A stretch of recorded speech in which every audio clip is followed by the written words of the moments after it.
Hello friends, आज मैं आपके सामने ट्रिग्नोमेट्रिक रेशोज़ की एंगल्स की वैल्यूज़ कैसे डिराइव होती है, कैसे हम इसको कैलकुलेट कर सकते हैं, उसकी एक वीडियो लेकर आई हूँ।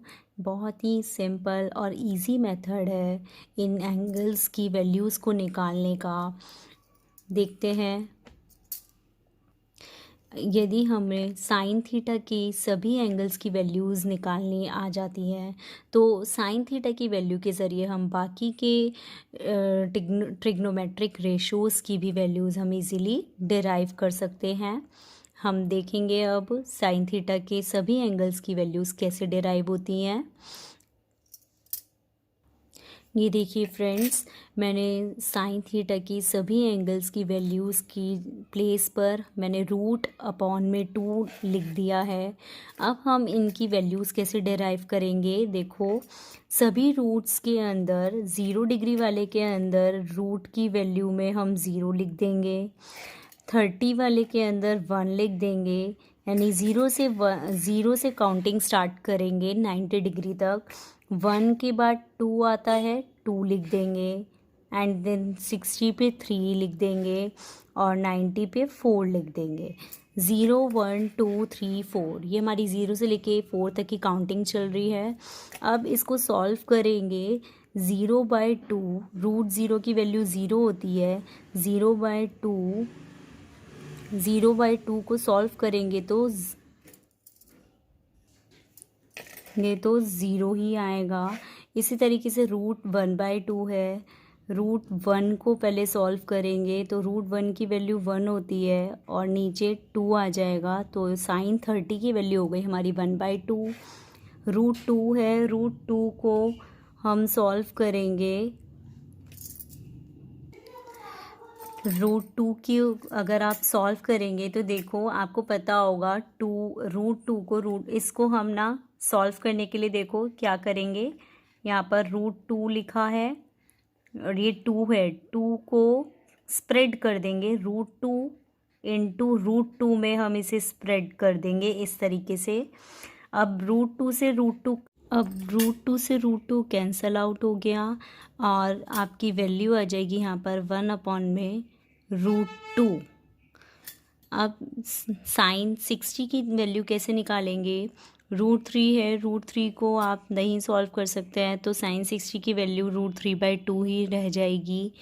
साइन 90 की वैल्यू देखेंगे। साइन 90 की वैल्यू के लिए क्या करेंगे, रूट 4 है, रूट 4 को आप सॉल्व करेंगे तो 2 आएगा। 2/2 इज इक्वल्स टू 1 हो जाएगा कैंसिल होकर। बेसिकली हमें जितना सिंप्लीफाई हो रहा है उतना हमें सभी वैल्यूज़ को सिंप्लीफाई करना है और इस तरीके से हमें सभी एंगल्स की साइन की वैल्यू मिल जाएगी। अब साइन की हमें सारी वैल्यूज़ मिल गई हैं तो साइन के ज़रिए हम कॉस की वैल्यू कैसे निकालेंगे। देखो, साइन 90 की वैल्यू कॉस 0 के बराबर होती है।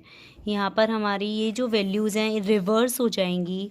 कॉस 0 की वैल्यू हो जाएगी हमारी 1। साइन 90 की 1 है तो कॉस 0 की 1 हो जाएगी। साइन 60 की वैल्यू रूट 3/2 है तो कॉस 30 की आपकी हो जाएगी रूट 3/2। साइन 45 की वैल्यू आपकी 1/√2 है तो कॉस 45 की भी 1/√2 ही रहेगी। साइन 30 की वैल्यू 1/2 है तो कॉस 60 की भी 1/2 हो जाएगी। साइन 0 की वैल्यू 0 है, कॉस 90 की वैल्यू 0 हो जाएगी। इस तरीके से साइन के ज़रिए हमने कॉस की वैल्यू निकाली। अब हम टेन की वैल्यू को डिराइव करेंगे। हमने इससे पहले वाली वीडियो में पढ़ा था कि टेन की वैल्यू निकालने के लिए साइन अपॉन कॉस किया जाता है, तो यहाँ पर भी हम साइन अपॉन कॉस करेंगे। देखिए, टेन 0 की वैल्यू के लिए साइन 0 अपॉन में कॉस 0 करेंगे तो साइन 0 की वैल्यू आपकी 0 है, कॉस 0 की वैल्यू 1 है, तो यहाँ पर आपकी वैल्यू क्या हो जाएगी, टेन 0 की वैल्यू 0 हो जाएगी। अब इसी तरीके से टेन 30 की वैल्यू के लिए साइन 30 बाय कॉस 30 करेंगे। साइन 30 की वैल्यू है 1/2, कॉस 30 की √3/2। इसको आप सॉल्व कर सकते हैं बाय रेसिप्रोकल रूल, तो आपकी वैल्यू आ जाएगी 1/√3। tan 45 की वैल्यू हो जाएगी 1/√2 अपॉन में 1/√2। इसको कैंसल आउट करेंगे तो 1 आएगी। tan 60 की वैल्यू क्या हो जाएगी √3/2, 1/2। अब आप इसको सॉल्व करेंगे तो √3 आ जाएगा।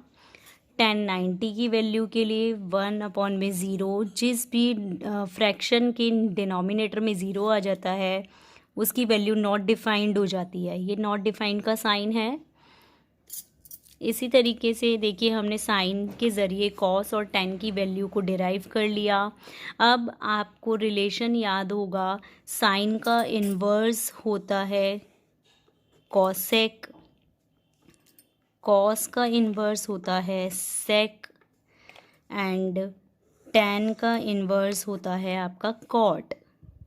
तो इन्हीं सभी वैल्यूज़ का रिवर्स कर देंगे तो बाकी सभी रेशोज़ की वैल्यूज़ आ जाएंगी। एक एक मैं सबकी वैल्यू निकाल कर आपको दिखा रही हूँ।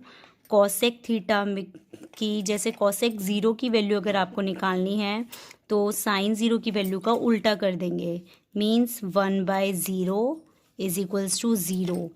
सेक 0 की वैल्यू निकालनी है तो 1/1 करेंगे इज इक्वल्स टू 1। कॉट 0 की वैल्यू निकालनी है तो 1/0 करेंगे is equals to not defined. यहाँ पर भी आप 0 ना लिखकर नॉट डिफाइंड ही लिखेंगे, क्योंकि फ्रैक्शन की डिनोमिनेटर में जब भी 0 आता है तो उसकी वैल्यू नॉट डिफाइन हो जाती है। इसी तरीके से बाकी की वैल्यूज़ भी आप इजीली डिराइव कर सकते हैं। ये देखिए, इस मेथड को यूज़ करके, इन्वर्स वाले मेथड को यूज़ करके मैंने बाकी की सारी वैल्यूज़ भी इजीली डिराइव कर ली हैं। आप इस मेथड का यूज़ करके इजीली कोई भी वैल्यू, किसी भी ट्रिग्नोमेट्रिक रेशो के किसी भी एंगल की वैल्यू को डिराइव कर सकते हैं।